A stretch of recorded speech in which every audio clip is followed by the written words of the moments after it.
Welcome to Manage to Engage, the podcast from clearandopen.com.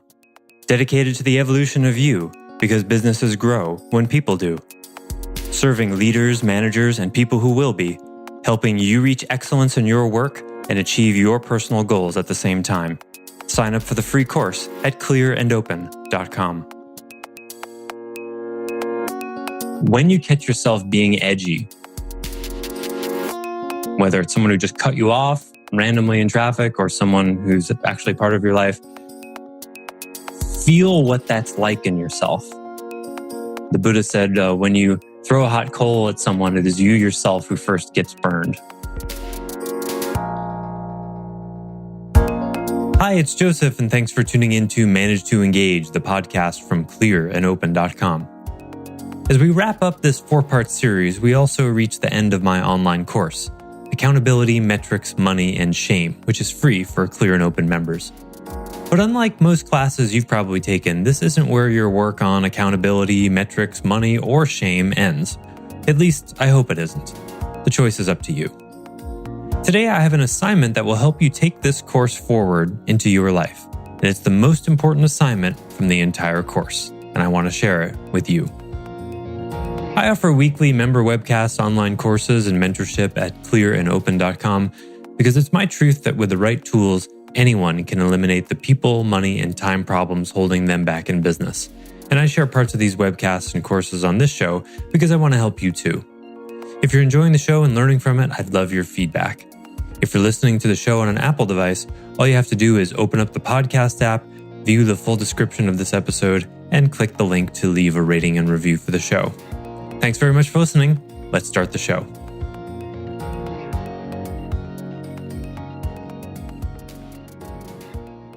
So now in our final 10 minutes, I want to hear from you guys. How are you going to take this course forward? How are you going to apply what you've learned? And I'll give you a peek into your assignment. Your assignment is going to be 2 things. One that sounds like it's all about serving Joseph, but it's really only partly that. It's a win-win where I want to invite you to write a testimonial for the course, a kind of impact statement. And I may or may not use it, but I think this is a really useful thing to do in any kind of learning endeavor, whether you just read a book or did a course or whatever, but to reflect and really consider, what did I get from this? And if you didn't get anything, well, then I definitely want to know that, but I won't be using it as a testimonial. I would want to know that too. What really was the impact? Take 5-10 minutes. Don't just think about me and my marketing and stuff. Really think about, what did you get from this? And then the next step after that is, how can you make sure you keep getting something from it? What's the next step? What's the implementation of this? Is it completing a metrics dashboard? Is it finding a therapist who specializes in unraveling shame? Is it parenting or managing people in such a way where you're triggering their shame a whole lot less? Is it using the accountability path because you discovered there's been a step you've been skipping? Whatever that is. And if any of you want to share anything about that now or have any questions or digestions, we'll do that now. I had an experience 2 days ago where I don't know how close I came to running over a child in a stroller. Whoa. Because I never saw the child in the stroller, and I didn't see anybody until the parents started banging on my window on the right side of my van. Whoa. I was preparing to pull out into traffic and decided to stop and not, but I started to move forward and then didn't. And then the next thing I know, that these parents are banging on my window and yelling at me said, "You almost hit my kid." Whoa. So I was pretty shaken by the whole thing. The encounter lasted maybe 2 minutes because at one point I got out of the truck as they came around behind me and went to the driver's side. I came out to try to express my sadness and regret for what I did and to validate their anger at me. But as I began driving home, I realized that life has been giving me these indications that I'm not in reality about my driving. Uh-huh. And this is just the most recent and the most egregious and the most scary one that I. So what helped me process it was some of the tools that you've been teaching. Cool. I think it might have, I can't remember the exact details, but I know early on it was, this is something I need to be curious about. Why do I continue to drive in a way that is dangerous and risky, even though I've been getting messages from life that I'm doing this and I might hurt somebody or myself, I might kill somebody. And then I started kind of morphing into the clear the issue techniques. Mm-hmm. I haven't used very often, but I kind of knew what it was about. So, and I realized that this is, I can't ignore this any longer, because the indications are that I might be on the verge of killing somebody, or so that I can't just ignore it anymore. It's something I have to deal with. So I spent a lot of time while I was driving back to my office and later that evening and thinking about, well, why do I do this? What is it that's going on? How do I do that is another question you ask. Yeah. And I came to, some of what I came to is that I'm often in a hurry.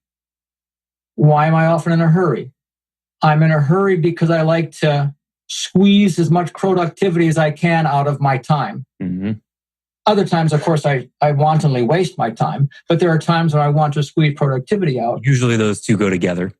Okay, there you go. And there's a part of me that's proud of that the ability to squeeze productivity out of time. Mm-hmm. So I realized that there are certain things that I like about myself and that I want to do and I get satisfaction out of that are not serving me well. Mm-hmm. And I realized that there are certain things about my life that have to radically change, and I have to be willing to give those things up. Mm-hmm. And that it has to be something that doesn't just go on for 5 minutes or 10 minutes because I'm feeling guilty because I pulled out in front of somebody or cut somebody off. This is a whole different thing. And but I think the tools that you and the way of thinking that you have been teaching are really came to mind and were very useful for me. I'm so glad you were able to open the aperture of your being to the teacher that life is. Yes. More than you otherwise would have. Yes. Awesome. Yeah. If that's one of your takeaways from this course, if that's the only takeaway from this course you got, I would be overjoyed. And technically it's a takeaway from a previous course, but anyway, it all applies because it's all part of I'm only ever teaching one thing. Right. I think piggybacking on what Peter said, the increased, I think I would really have to write everything down, but I think what I got from this course is that the increased desire for clarity is a big one, and using metrics to get there, to actually make very good decisions and hopefully good decisions, logical, smart decisions, informed decisions. Yeah, and that the whole shame thing, I've really got to look at that. I just ran into a discussion with my daughter last night, my oldest daughter, she was kind of upset with me. And I was only speaking the truth, but I think it's my way. I need to be a little more gentle in my words. And so I really started to look at that and how I can shame employees without even knowing it, without even realizing it. And I have heard from a couple of my managers, well, I'm just stupid, or I just suck sometimes, and those things are just not good. And so tying everything in and just searching for more, where am I believing my own bullshit? Mm. And the decision to close that store was related to metrics and shame, right? Because you were free of the shame of failure, and that being the first store you opened, the first big decision you made, and you were able to look at it objectively. That happened during this course. That happened, and just being able to look at it objectively. And there was a little shame. There was a little failure. I'm a failure. The first real thing I did once I purchased this business, I failed at. You know, I could go there really quickly, although I've done so many other things with the company, but Mm-hmm. you know, I tend to focus on that stuff. But yeah, I mean, it's all about seeking the clarity and the truth. Hmm. And it feels right. It feels good, you know? For you, I just want to edit that to letting in the reality and the truth, because for the stage you're at, we want the seeker in you to start to relax. Other people would need more seeker, but for you, access to the truth will come by relaxing your seeker. Yes, that even feels better. Yes. Yeah, I thought you'd like that. It's already there, right? Just when you feel that seeker in you, ask it, what is it that you're looking for, and where do you think it is other than right here? Right. And you'll fall back into yourself that way, and you'll find it's a lot easier. Right. Yeah, thanks, Kurt. Feeling the exhale of the completion of the course. There's some part of me feels like I'm always holding my breath during these things in a reasonable way. There's a container I'm holding for these things. So hearing what you guys have gotten from it is really nice for me. I don't have everywhere to go. Anybody has to go. I know we're at time, but we can hang out a little longer. Was there a part 2 to the assignment, or did you already say it? The impact statement / testimonial, and a plan for how you're going to implement this into your life in a deeper way. Angel, Ethan, anything from you guys before we close? At the start of the course, I was in one place. I'm in another place. Hopefully a better one, realer one anyway. I love the way you talk, Angel. It's like everything you say is poetry to me. You know, the thing is that I'm really talking about believing your own bullshit. I'm really struggling. I see how much I'm struggling with this thing of like driving my point. So I'm really trying at being completely objective, like sincerely objective. I think my biggest problem all these months is because I have a narrative I'm driving, then it's this thing that I'm talking to you and I'm not getting through because whatever you're saying to me, I'm treating you like you're a schmuck. And so I'm really trying to work at this. It's very difficult. I didn't realize how much of that I drive. Mm-hmm. I need to get my point across. Yeah. More so than what the hell I'm saying. You know, I see it. Now I just got to figure out what I want to do with it. You and Kurt are both in the Buddhist personality typing system, which is probably the oldest one that I know, are what are called aversive types. And I'm one of those too. And the challenge you have is you see truth in a way that most people don't. And you think it should be obvious to them. So there's this subtle way where you make people feel wrong without even realizing it, because it's coming from a place like, there's this parenthetical, you idiot, can't you see that? And then you say the thing, but they feel the you idiot part. And I empathize with you guys because it's one I've worked with as well. And there's a lot of different angles on it, but one of the best ways I know to work at it is to, when you see it, feel what you're doing to yourself with that energy. Forget about them. They don't like it, sure. But going down the route of wanting to be nicer, caretaking them, or, wanting to create harmony, that's not going to appeal to the aversive mind. What will appeal to the aversive mind is when you catch yourself being edgy, whether it's someone who just cut you off randomly in traffic or someone who's actually part of your life, feel what that's like in yourself. The Buddha said, when you throw a hot coal at someone, it is you yourself who first gets burned. But it's not enough just to know that. Actually slow down your experience and feel that. Like, wow, I'm hating this driver in front of me right now. And get that that's a completely optional experience. And your mind may argue, well, they did this and that, and they deserve to have me be angry at them. Okay, fine, maybe they do. But how is your life right now? You enjoying that? And if you feel that experience enough times, you'll prove to the aversive mind that it's not worth it. I think it's the same feeling. You're right. As in, I can't believe we're having this conversation right now. You know? Yes, that. I can't believe I have to break. You do. How do you know it's necessary for you to explain this to this person? Because you do. That's how you know. It's like coated in a grain of rage. You know, like it's coated in. Oh, right. And so it's difficult until you realize it's actually not difficult. And it's all things that you think shouldn't be happening. Yes, right. Because you know, of course, how reality should be in this moment. And it's easy to say right now, by the way. You won't have a conversation in 2 hours, and it's like it's just practice, and you will fail. And just when you fail at it, just don't go into a shame loop. It's practice. You will, if you fail 10 times in a day and succeed once, you've made progress. Just keep at it, because eventually your mind will give up. If you were to put that into stride as an exercise, how would I phrase that in stride? Like, okay, I want to do. You want to stop judging. Stop judging. Okay. I mean, that's one way of talking about it. Stop judging. Stop being righteous.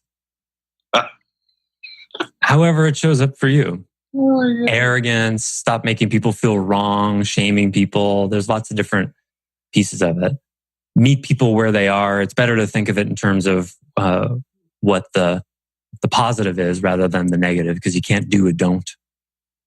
Another way to frame this is to realize that on one level, that person you're talking to is you. Because whatever they're doing, you either do some version of it right now, or you used to. And that's a great way to find compassion.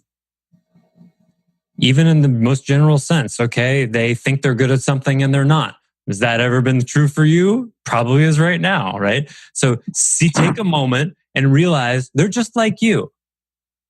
Now, how do you want to be spoken to? And treat them that way.